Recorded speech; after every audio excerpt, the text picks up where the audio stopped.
Pour ne rien manquer, abonnez-vous maintenant. Elle a un papa qui est présent? Non, son papa, je divorce, elle ne le connaît même pas. Ah d'accord. Est-ce que c'est Enfin, il y a eu une chose qui s'est passée très dramatique. Mon divorce, son père, au fait, c'est lui qui a assassiné mon père.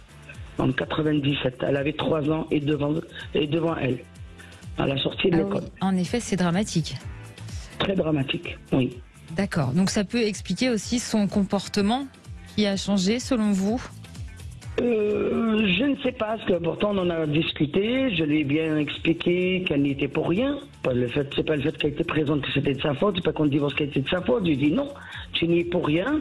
Je voulais qu'elle se soigne, elle n'a jamais voulu.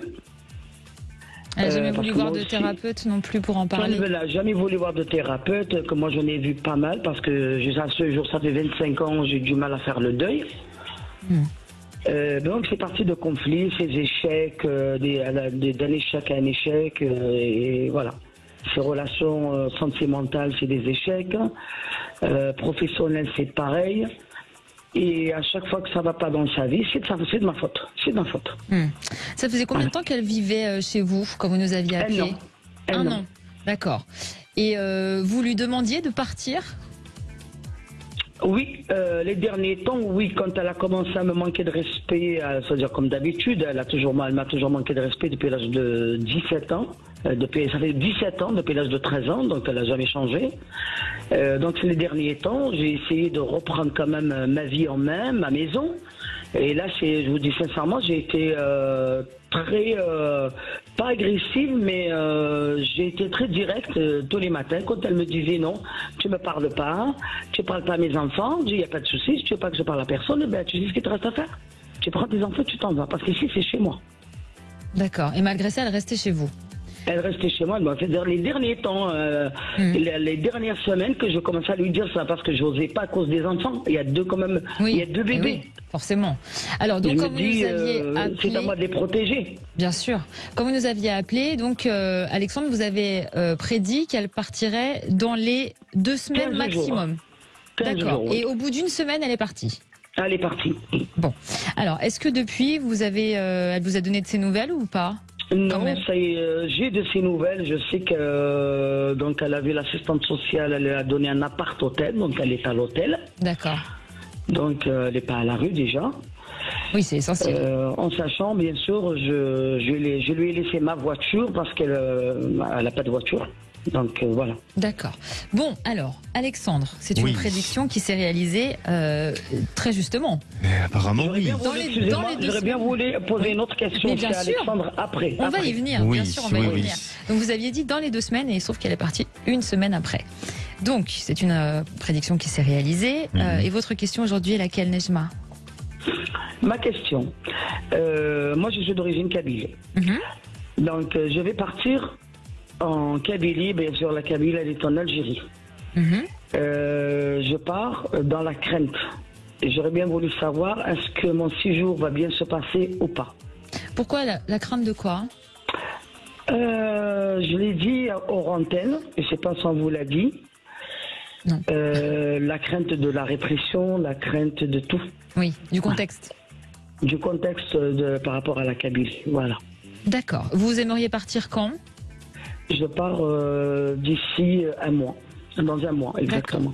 Alexandre, quel est votre ressenti pour ce départ? Alors, bon, pour moi, je ne sens pas quelque chose de négatif, bien au contraire, et je crois que vous avez besoin, et pour revenir justement à votre histoire passée avec votre fille, j'ai l'impression et le sentiment que même si aujourd'hui il y a eu entre vous quand même un conflit, il y a eu une période difficile, mais il y aura avec votre fille un climat qui va s'apaiser, qui va se calmer, et vous verrez que il y a des nouvelles qui s'annoncent pour votre fille, et le climat ensemble semble reprendre un peu, je dirais, de l'équilibre. Ensuite, en ce qui concerne votre départ à l'étranger, eh bien, ça me semble assez positif. Alors, je vous sens avoir sûrement de la famille ou des liens là-bas d'accueil qui vous permettent. De la famille. Voilà. J'ai de la famille. D'accord. Et ça vous permettra justement de vous sentir protégé et de minimiser tous les risques que vous pouvez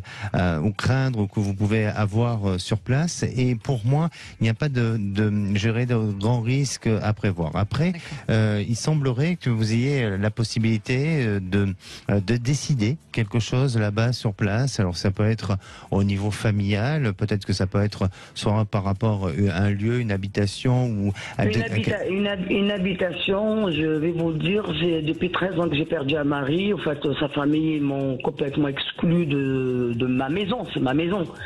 Donc là, j'ai gagné le procès. Et justement, j'aimerais bien savoir aussi, peut-être je pose trop de questions, est-ce que je vais y arriver à faire le nécessaire pour cette maison?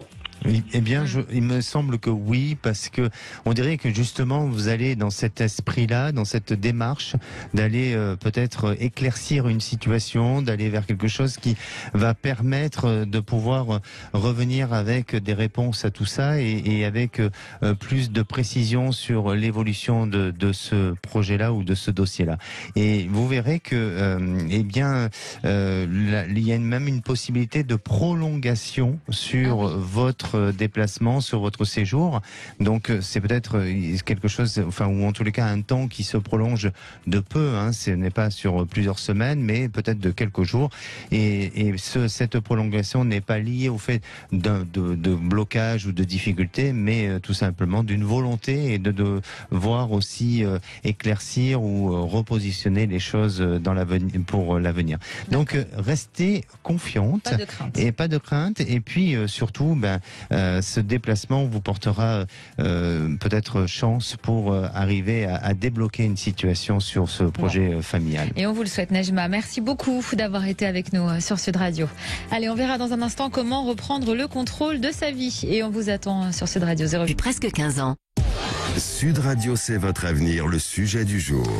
Parfois, il nous arrive de perdre tout contrôle. Alors justement, vous allez nous parler comment faire pour reprendre le contrôle de sa vie. Oui, et comme vous le dites, on peut avoir l'impression de perdre le contrôle et de subir un peu sa vie, son existence. Donc, quand vous vous sentez pris dans une routine ou quand vous traversez une période particulièrement difficile, génératrice de stress, c'est comme ça que ça arrive, ça peut avoir des conséquences dans tous les domaines de votre vie, affective, familiale et professionnelle. Et vous pouvez avoir du mal à gérer vos émotions. En fait, quand vous perdez le contrôle de votre existence, vos actes sont guidés par ce qu'on appelle une motivation extrinsèque, c'est-à-dire une motivation contrainte. Ça absorbe votre énergie et ça diminue votre bien-être.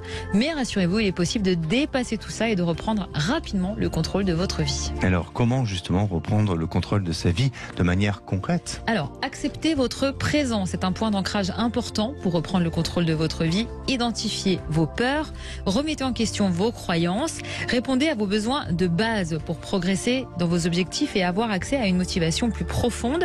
Changez vos intentions en action. Ne dites plus « je devrais » mais « je vais ». Sortez de votre zone de confort, entourez-vous des bonnes personnes, sortez de votre vie les gens toxiques qui vous rattachent à quelque chose de négatif et à la stagnation. Fixez-vous des objectifs qui ne répondent pas aux attentes de la société mais à vos attentes à vous. Et enfin, très important, arrêtez, même si c'est facile à dire, de trouver des excuses. Je suis trop jeune, je suis trop vieux, je n'ai pas le temps, je ne vais pas y arriver. Ça, c'est la raison principale, selon les psychologues, pour laquelle la plupart des gens ne vivent pas une vie épanouie. Et si vous voulez reprendre le contrôle de votre vie, c'est primordial. Eh oui. Vous avez, vous, le contrôle de votre vie, Alexandre? Parfois, on peut avoir une période. Non, je pense que ça arrive à chacun à un moment donné d'avoir ce sentiment où on n'a plus le contrôle comme avant.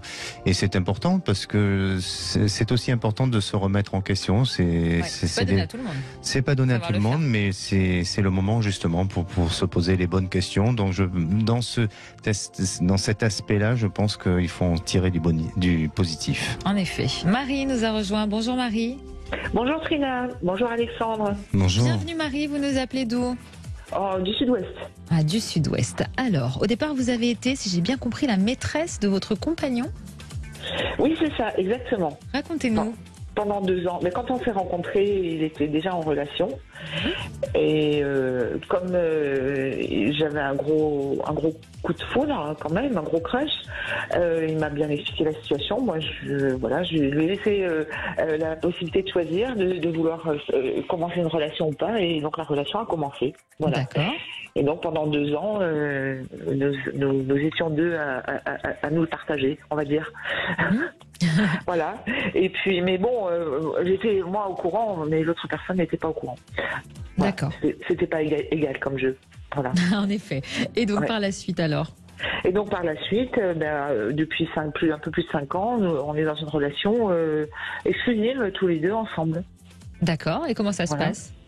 Alors c'est assez houleux parce que c'est quelqu'un qui est très expressif dans ses mécontentements, bien davantage que dans ses contentements, et qui est toujours très en colère après beaucoup de choses, la société, l'évolution de la vie, nos dirigeants, tout est sujet à polémique et à colère. Alors bon, moi j'aime bien discuter des choses effectivement, mais je pense qu'on peut y mettre un peu moins de passion et parce que quand j'ai en face de moi une personne comme ça, moi je me ferme, je me bloque et je n'ai plus envie de parler. Voilà. Donc c'est conflictuel et c'est très fatigant. Voilà. Il a toujours été comme ça ou ça a changé? Oui, il a toujours été comme ça. Ceci dit, il l'est beaucoup moins qu'il ne l'a été, parce que évidemment, je lui ai fait remarquer qu'on peut s'exprimer différemment, on peut dire les choses sans monter dans les tours. Voilà, donc il est quand même calmé. Mais enfin, voilà, ça reste toujours d'actualité. Et cette colère qu'il a en lui parfois, ça peut s'expliquer d'une certaine manière? Est-ce qu'il a vécu des choses difficiles, par exemple? Oui, je pense que pendant son enfance, c'est quelqu'un qui n'a peut-être pas été considéré à sa juste valeur dans son milieu familial, qui a subi des trahisons dans son milieu professionnel, qui était aussi son milieu familial. Donc c'est quelqu'un qui est blessé, qui a été en plus avec une certaine sensibilité, quelqu'un qui a été heurté profondément sur les choses, donc qui s'est beaucoup rétracté dans tout ce qui peut être doux et affectif. Vous voyez, c'est quelqu'un qui s'est endurci, on va dire, voilà. D'accord. Et donc, qui même si on lui explique, il tourne en boucle avec ce problème, et tous les jours, l'histoire est ressassée, voilà, à différents degrés, différents épisodes. Enfin, je la connais dans tous les sens. Et quand je lui dis, mais c'est bon, je sais. Enfin voilà. Et oui. Ça s'explique par ce parcours familial difficile, oui. Donc en fait, s'il a toujours été comme ça, si vous avez connaissance de tout ça, c'est quoi? Alors c'est qu'aujourd'hui, vous avez de plus en plus de mal à le supporter? Clairement, oui, tout à fait. Oui, parce que du coup, il a aussi développé des réflexes de protection. Il est très méfiant vis-à-vis de tout le monde, les femmes aussi, qui peuvent être des voleuses, des menteuses, qui trahissent. Voilà, alors que depuis 5 ans, la preuve a été faite. Je lui ai dit déjà, enfin, voilà, les choses sont posées. Mais oui, il est très, très, très, et c'est très fatigant parce que il n'y a jamais rien de serein en fait. C'est au point où envisager une séparation pour vous? Alors la séparation, il y a déjà eu un début de séparation parce que j'avais proposé de choisir un hébergement qui nous soit commun et non pas parce qu'aujourd'hui il est chez lui, donc je proposais de partager une nouvelle aventure dans un nouveau lieu. Ça n'a pas été bien reçu du tout et même pas suivi d'effet. Donc depuis septembre, moi j'ai un appartement. Donc déjà là, ça a été compliqué parce que faire admettre que oui, certes, je m'éloigne, mais non, je ne te quitte pas, mais voilà la nuance. Voilà. Et puis là, il y a à peu près un mois, oui, j'ai rompu, mais j'y suis revenue. D'accord. C'est ça le problème. Oui. Alexandre, oui. Est-ce qu'il y a un avenir avec cet homme? Alors oui, il y a un avenir qui est là, mais effectivement, et là je rebondis, c'est par rapport à sa situation familiale et notamment ce qui pourrait ressortir, c'est l'autorité familiale qu'il a pu subir auparavant et ce qui l'amène à avoir aussi ses réactions, des réactions sociétales et de ce qui l'entoure autour, aussi des influences professionnelles, parce que dans ces influences professionnelles, j'ai l'impression qu'il y a des gens aussi qui n'aident pas à aller dans un discours d'apaiser ou d'apaisement et au contraire d'alimenter cette notion de colère. Et puis il y a sa mère aussi qui semble apparaître, qui pour lui a été marquée. Alors peut-être qu'il a eu un vécu avec sa mère particulier ou une volonté de surprotéger ou de protéger sa mère et il n'a pas réussi à pouvoir faire les choses comme il l'aurait voulu le faire et c'est ce qui l'amène, on dirait, à avoir aujourd'hui ou ce comportement et de se construire une personnalité comme celle-ci. Mais pour moi, j'ai vraiment le sentiment et l'impression que avec le temps, les choses vont s'apaiser, et j'ai l'impression aussi qu'il est amené à faire des efforts, parce que lui-même peut prendre conscience que il s'épuise, il s'essouffle, il a peut-être il a envie de cesser d'être un peu à être tout le temps dans cette notion de rechigner, ou en tous les cas de colère ou autre, et donc il a il y a des efforts chez lui qui semblent s'annoncer dans l'avenir. Et entre vous, pour moi, il y a quand même, il y a une distance qui est là, certes, il y a une distance géographique, il y a parfois une distance même au niveau du sentiment, mais ce qui vous rattache, il y a une notion de compréhension de l'un et de l'autre, et c'est ce qui permet de tenir et de maintenir ce lien dans l'avenir. Donc, même si aujourd'hui vous êtes dans cette période de frustration, de blocage, de colère, de rancune, j'ai l'impression que tout ça va se désamorcer. Il y a un événement qui semble s'annoncer. Alors cet événement peut être lié soit à un événement d'anniversaire, ou d'un événement peut-être d'une rencontre, ou de la rencontre que vous avez. De négatif. Mais non, d'un événement vécu ensemble. Et pour moi, à partir de cet événement-là, ça va vous permettre de peut-être de plus vous réconcilier, de repartir sur une nouvelle lancée, et avec peut-être de nouvelles possibilités aussi d'envisager l'avenir ensemble. Alors, n'ayez aucune crainte. Je crois que cet homme a des sentiments, a aussi l'envie de faire quelques efforts. Et puis, le rapprochement qui semble s'annoncer est un rapprochement aussi de lieu, de vie. Alors, c'est peut-être pas pour tout de suite, mais j'ai l'impression, oui, exactement, oui. J'ai l'impression que dans une période de 2-3 ans, il y a peut-être une possibilité même d'un lieu de vie en commun, pour pouvoir encore plus avancer ensemble et main dans la main. Bon, d'accord. Et voilà. Formidable. Merci beaucoup, Marie. Tout ça est positif. Merci beaucoup à vous deux. Bonne continuation. Merci à vous également. Merci, au revoir. Allez, venez nous rejoindre sur Sud Radio 0826 300 300 si vous voulez avoir le ressenti de notre coach Alex. Modalité sur intermarché.com. Sud Radio, c'est votre avenir. Trina Magdine, Alexandre Delovan. Et de retour dans C'est votre avenir. Bien sûr, vous pouvez nous rejoindre au 0826 300 300 pour poser vos questions à Alexandre, notre coach intuitif. Peu importe le domaine, vous êtes les bienvenus, vous le savez. Cette émission vous est consacrée. On va avoir Marie dans un instant, mais d'abord, c'est la superstition du jour. Alors, quelle est-elle aujourd'hui? Alors, je vais vous parler tout simplement, vous savez, de cet instrument qui pique, l'aiguille. Oui, ça d'accord. fait mal, Oui, ça fait très mal. Alors, il existe de très nombreuses superstitions sur l'aiguille. On dit qu'en placer une sous une assiette coupe l'appétit d'un convive. C'est vrai? Oui, alors certains vous diront que prononcer aussi le mot aiguille au saut du lit provoquerait la malchance ou la guigne. Oui, pour celles ou ceux qui font de la couture, ils peuvent avoir du mal à se remettre d'un chagrin d'amour si l'aiguille se casse. Alors encore plus s'il raccommode un linge masculin. Mais c'est plus la tendance de raccommoder son linge. Maintenant, on achète, on jette, ou on recycle. Non. Vous raccommodez un petit peu, vous? Alors non, j'avoue que moi je suis très nulle en couture. Oui, il me semble pas d'avoir vu de story vous concernant en train de raccommoder. Et vous raccommodez quoi? J'ai peur. Non, si, mes ourlets de pantalon, ça m'arrive de les faire, mais vite fait. Vous-même? En attendant de les faire confirmer par un vrai couturier. Ouais. Alors vous savez qu'en Allemagne, on dit que si l'on trouve une aiguille sur son chemin, il ne faut surtout pas la toucher, ça porte malheur. En Angleterre, casser une aiguille en cousant annonce une nouvelle union dans la famille, donc il vaut mieux. Il ne faut jamais prêter une aiguille que l'on utilise, mais en offrir une toute neuve pour éviter de cesser l'amitié avec la personne avec qui, à qui vous donnez cette aiguille. Et puis, dans les histoires les plus funestes, certains vont utiliser une aiguille qui aura servi à coudre un linceul, et elle sera utile pour les projections de sorts ou pour les rituels utilisant des figurines de cire ou de carton. Donc voilà, ça faut éviter. Exactement.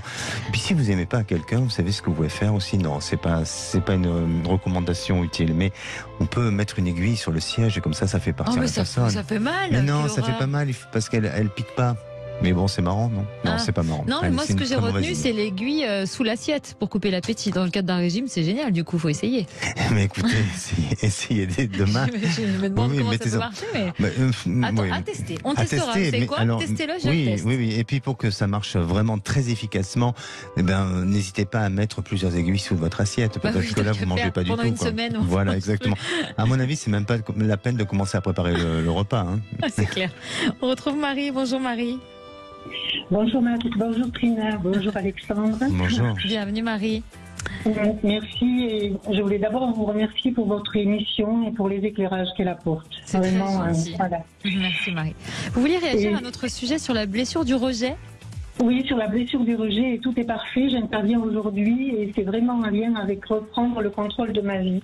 Parce que les deux sont liés. En fait, je suis complètement perdue parce que il y a 15 ans, j'ai fait le choix toute seule, hein, de suivre mon mari dans une région dans laquelle je ne souhaitais plus aller. Et il m'avait fait la promesse d'aller habiter plus tard, quand on serait libre, vers l'océan. Enfin bon, voilà. Et là, il n'en est plus question. Il me dit que c'est plus son projet, qu'une promesse on peut la faire et qu'elle peut s'enlever. Et moi, je n'arrive pas à prendre le pouvoir sur moi et de me dire, si c'est ce que tu veux, je n'arrive pas à être l'actrice de ma vie, quoi, et de mes choix, puisque c'est ce que tu veux, tu mets en place, tu le mets en place, quoi. Tu fais ton projet, même si j'ai effectivement peur je suis même persuadée qu'il ne me suivra pas. Donc voilà. C'est la peur du rejet et d'être rejeté aussi. Hein. Oui, je sais bien pas. sûr. Voilà, donc je suis dans le flou complet, je perds mon énergie vitale, enfin voilà quoi. Pourquoi il ne veut pas, lui? Est-ce qu'il vous a donné un argument ou des arguments? Oui, il dit qu'il y a trop de monde, il dit que c'est trop cher, il dit qu'il ne veut pas quitter ses amis, il dit qu'il se plaît dans la maison que l'on a achetée ensemble, voilà. D'accord. Et quand vous dites que vous n'arrivez pas, je reprends vos termes, à être actrice de votre vie, est-ce que c'est par rapport à cette chose-là qui est importante pour vous, ou est-ce que c'est de manière générale dans votre existence que vous avez ce sentiment? C'est plus là-dessus, quoi. C'est sur des choix, c'est sur ce choix de vie, ouais. Ce choix de vie est quand même essentiel, quoi. Hein. D'accord. Et mis à part ça, est-ce que vous êtes épanouie plutôt, de manière globale, dans votre vie, professionnellement par exemple? Professionnellement, là, donc je fais la retraite, mais j'ai réentamé une profession, donc une profession. Je m'inscris comme auto-entrepreneur pour être thérapeute holistique. D'accord. Donc, je l'entame, mais je voulais justement le faire sur l'océan parce que c'est près de mes enfants et de mes petits-enfants. Voilà, c'est un projet qui me tient à cœur et j'arrive pas à le mettre en place. Je sais pas si je suis claire. Mais vous êtes très claire, Marie. Vous êtes très claire. Et puis c'est intéressant comme témoignage, puisque oui, ça fait référence à la blessure du rejet et au fait de reprendre le contrôle de sa vie, qui n'est pas toujours évident. Là, en l'occurrence, c'est sur quelque chose d'assez précis. Alexandre, selon vous, est-ce que ça va pouvoir se faire? Et puis quel est votre ressenti aussi par rapport à Marie? Alors, bon, effectivement, vous pouvez le ressentir comme une notion de rejet, mais je le ressens pas de cette manière-là, dans le sens où aujourd'hui, ça ne répond pas, en fait, votre mari ne répond pas à vos désirs et il ne va pas dans la même attente que vous avez envie d'aller. Il n'y a pas une question de rejet ou de pas de rejet, puisque aujourd'hui, on ne parle pas de séparation, on ne parle pas d'abandon, on ne parle pas, vous voyez, donc à la limite, vous pouvez avoir un sentiment de culpabilité sur le fait de décider de partir et de l'abandonner, mais il n'y a pas de rejet pour moi qui semble apparaître. Après, peut-être que vous l'interprétez de cette manière-là, mais je ne le ressens pas de cette manière-là. Parce que c'est quoi? Vous avez peur que s'il ne vous suit pas, il puisse vous quitter? C'est ça qui vous fait peur aussi, peut-être? Oui, alors c'est très complexe. D'un côté, j'ai peur qu'il me quitte, donc j'ai peur d'être abandonnée, j'ai peur d'être toute seule. Et de l'autre côté, je ne sais pas si je le désire pas. En tous les cas, pour moi, oui, mais en tous les cas, et je vais vraiment, je veux pas vous faire de la peine, Marie, mais je le vois pas. je vois pas votre projet. C'est-à-dire que pour moi, je pense qu'à un moment donné, effectivement, il y a des affinités et il y a un lien qui vous rattache avec l'océan parce qu'il y a de la famille. Donc je vous sens vouloir y aller de manière très régulière. Mais j'ai du mal à vous voir vous installer là-bas. Je pense que il y a ce besoin justement de vous réaliser professionnellement, c'est-à-dire que en tant que thérapeute, vous avez besoin et ça va fonctionner, ça va prendre du temps. Mais pourquoi aujourd'hui ça a du mal à fonctionner? Parce que vous avez du mal à travailler votre ancrage et vous allez le faire au fil du temps et vous verrez que du moment où vous aurez à un moment donné poser les choses, eh bien votre activité va pouvoir se développer. Mais après, sur le côté du projet de l'océan, j'ai du mal à le voir. Je n'ai pas l'impression. Alors je ne suis pas en train de dire que votre questionnement ou en tous les cas votre projet est utopique, pas du tout. Mais je crois qu'il y aura peut-être une autre opportunité, il y aura une possibilité dans l'avenir et notamment par rapport à vos enfants qui vous permettra d'avoir un lieu peut-être secondaire pour pouvoir y aller de manière régulière, mais après d'y faire une véritable installation et de vous couper avec le lien actuel, pour moi, je ne le sens pas de cette manière-là. Oui, après, c'est votre ressenti. Vous me voyez donc rester avec mon mari.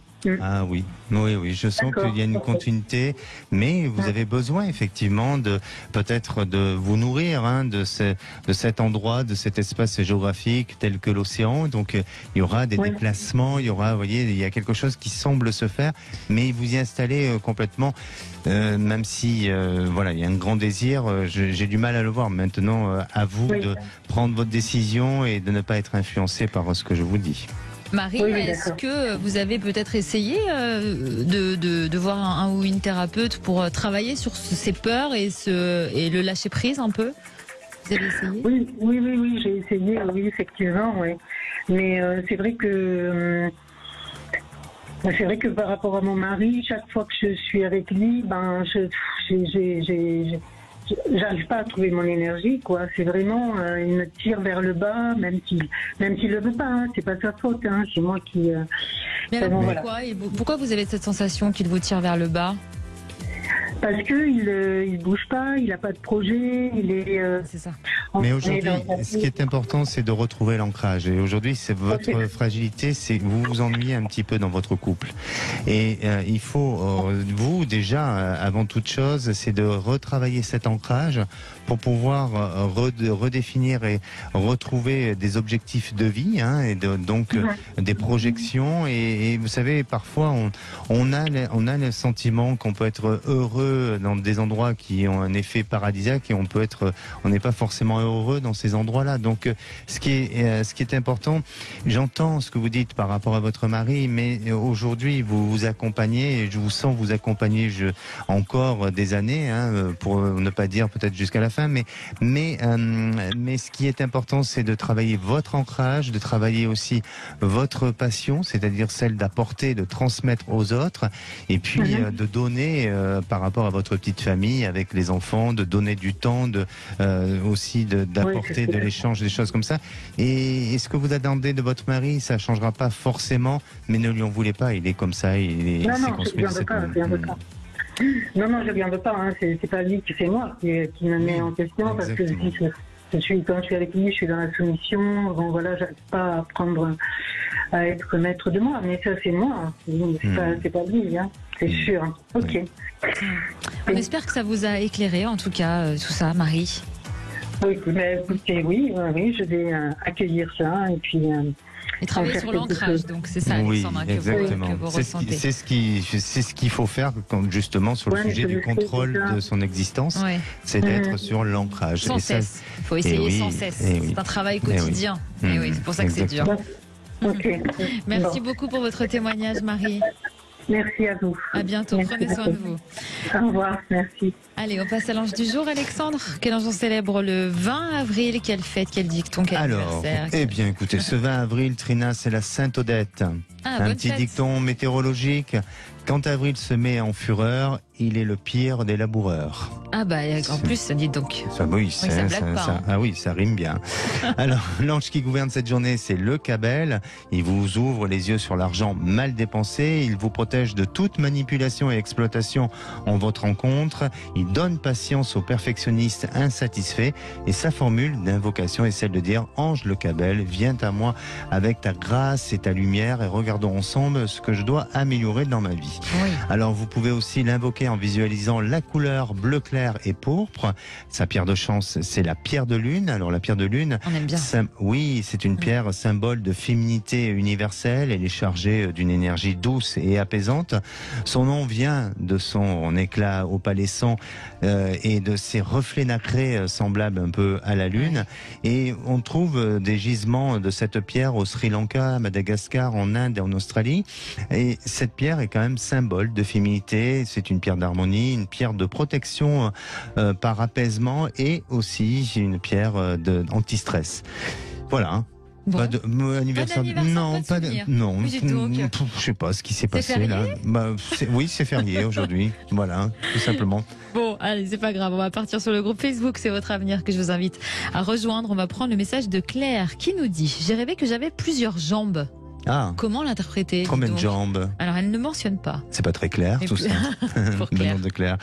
Alors, ça peut dire pas mal de choses. Hein. Déjà, d'avoir plusieurs jambes, c'est sûrement des décisions à prendre et peut-être des hésitations sur les décisions, sur les choix de vie, sur comment manœuvrer et comment se diriger, parce que les jambes nous permettent de nous déplacer et de prendre l'action sur les choses. Souvent, hein, dans les cultures orientales, cela se rapporte à la masculinité ou au père aussi. Rêver, alors on peut rêver aussi parfois d'être blessé à plusieurs, blessé de plusieurs jambes. Eh bien, ça évoque un blocage qui est toujours relatif à la notion du père ou de tout ce qui est masculin. Après, ça peut être lié aussi à des problèmes sur des buts que vous vous êtes fixés, vous n'arrivez pas à atteindre et vous avez peur. Donc c'est comme si vous n'arrivez pas à affronter ce que vous devez mettre en place ou les projets qui sont en action. D'accord. Et si vous aussi, vous voulez savoir si vous allez pouvoir atteindre vos buts, eh bien appelez-nous 0826 300 300. Sud Radio, c'est votre avenir. Trina Magdine, Alexandre Delovan. Et de retour sur Sud Radio pour la dernière partie de C'est votre avenir. Vous pouvez encore nous rejoindre, bien sûr, au 0826 300 300 si vous voulez poser vos questions à notre coach intuitif Alexandre Delovan. Il vous reste 10 minutes avant les vraies voix avec, bien sûr, Philippe David et Stéphanie Demuru. Vraies voix, attention, il faut être là. Une interview exclusive d'Emmanuel Macron au micro de Jean-Jacques Bourdin. C'est un événement à ne pas louper, évidemment. On accueille Laurie. Isabelle. C'est ça, c'est Isabelle. Bonjour Isabelle. Bonjour Trina, bonjour Alexandre. Bonjour. Merci d'avoir sélectionné mon appel. Merci à vous Isabelle. Vous nous appelez d'où? En Occitanie. D'accord. Alors, vous n'avez plus les mêmes sentiments pour votre mari, c'est ça? Disons que ça fait 30 ans qu'on est ensemble. Divers événements ont fait que je me suis sentie seule à plusieurs reprises, même si lui était présent corporellement, mais au niveau des émotions, des sentiments, des choses qu'on a traversées, je me suis souvent sentie seule.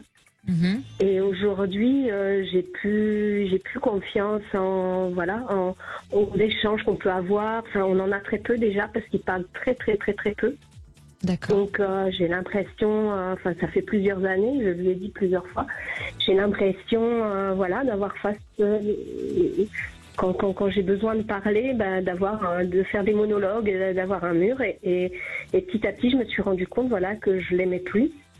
Moi j'ai divers traumatismes d'enfance, notamment sexuels et tout ça, qui ont fait que ça fait plusieurs années, pour me respecter moi, que ça fait 7-8 ans qu'on n'a plus de relations sexuelles, et ça fait 3 ans qu'on fait chambre à part. D'accord. C'était votre volonté? Oui, ma volonté. Lui il veut pas du tout en fait. Tout ça, mais en fait, comme il parle pas, il fait beaucoup la tête tout le temps. voilà, il n'y a pas trop d'échanges. On fait en fait un semblant de vie. On fait semblant devant les enfants, devant les amis, devant tout ça. Et moi, voilà, j'ai un chargé familial, des traumatismes qui font que je suis en plus très très émotive, hypersensible, très empathique, tout ça. Et là, ça fait une fois que je lui dis que je veux partir, et là j'ai l'occasion d'avoir un appartement dans des conditions assez bien pour moi, parce que moi j'ai un petit salaire.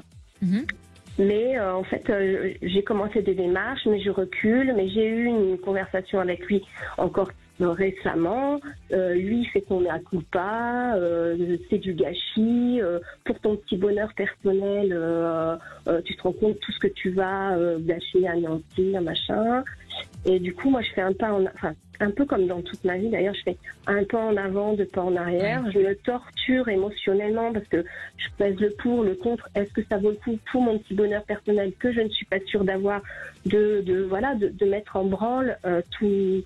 Notre maison, enfin pas très belle, mais voilà, notre maison, toutes les assises et toute l'assurance que lui il a. En plus, il m'a dit oui, tu te rends compte, ce sera une catastrophe financière et émotionnelle pour moi, je m'en remettrai pas.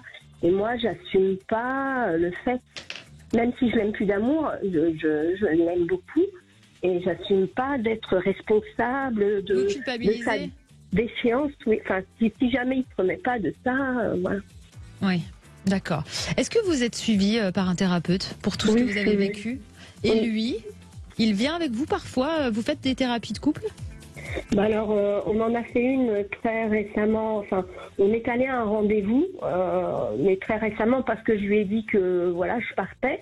D'accord. Et bon, ça s'est pas forcément très bien passé. Je m'attendais à ce que le thérapeute dise, mais écoutez, elle vous aime plus, donc ouvrez les yeux et laissez-la partir, grosso modo. Mais c'est pas, enfin voilà. Vous lui avez dit que vous ne l'aimiez plus ? Oui. Et ça lui Ben lui dit qu'il m'aime. Alors lui dit maintenant, aujourd'hui, mais ça fait déjà 2-3 fois, ça fait 2-3 ans que j'essaye de partir, que je lui dis que je suis pas bien, non. Et lui, là, cette fois-ci, il m'a dit, oui, j'ai compris, je parle pas, je vais le faire, non. Mais moi, c'est ce que je lui dis. Je dis, mais ce que tu prends pas en compte, c'est le sentiment que je t'aime plus. Est-ce on va continuer comme ça? Moi, je vais pas retourner dans ton lit. Et moi, j'arrive pas. Je suis quelqu'un qui a pas du tout confiance en elle. Ça me pose des problèmes dans le boulot, dans plein de moments différents. Et voilà, j'arrive pas. Alors que là, j'ai un appartement presque qui m'attend. Et en fait, je me torture. Actuellement, je suis en arrêt de travail. J'ai une attention plus. Oui, tout est en fait compliqué. On l'entend bien forcément avec votre lourd passif.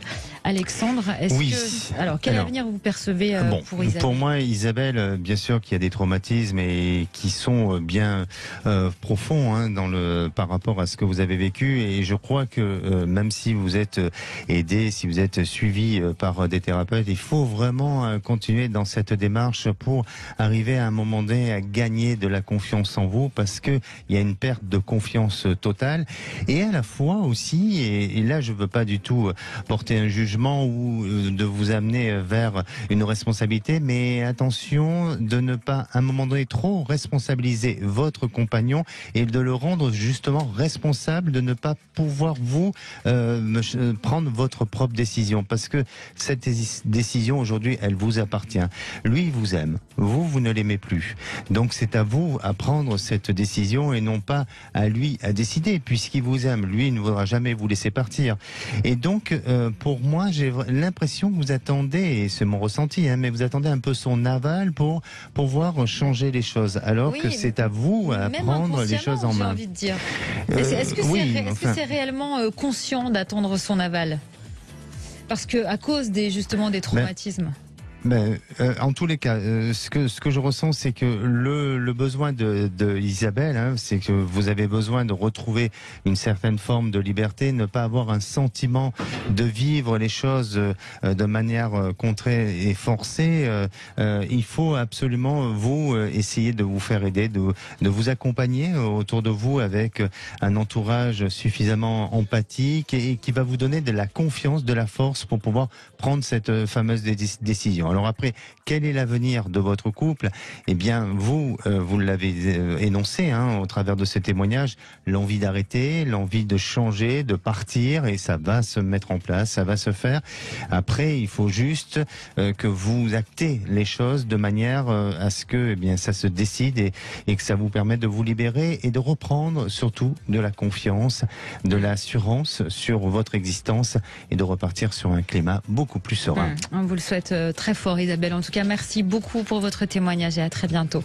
Merci Alexandre. Merci. Rendez-vous demain. On s'intéressera à la forêt hantée de Oya Baciu, surnommée le triangle des Bermudes de Transylvanie. Vous devez connaître, mon cher Philippe David. Transylvanie, c'est où il y avait le comte Dracula, je crois. Exactement. C'est ça? Oui. Exactement.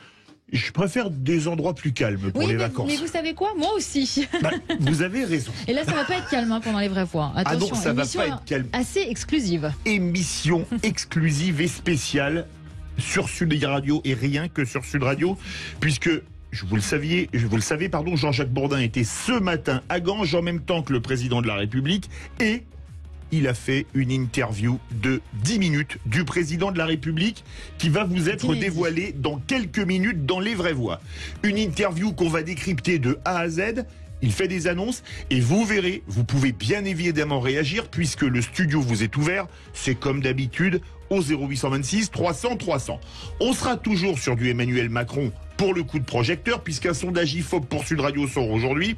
Un sondage catastrophique pour le président de la République. Et on va vous poser cette question. Il y aura une seule question aujourd'hui.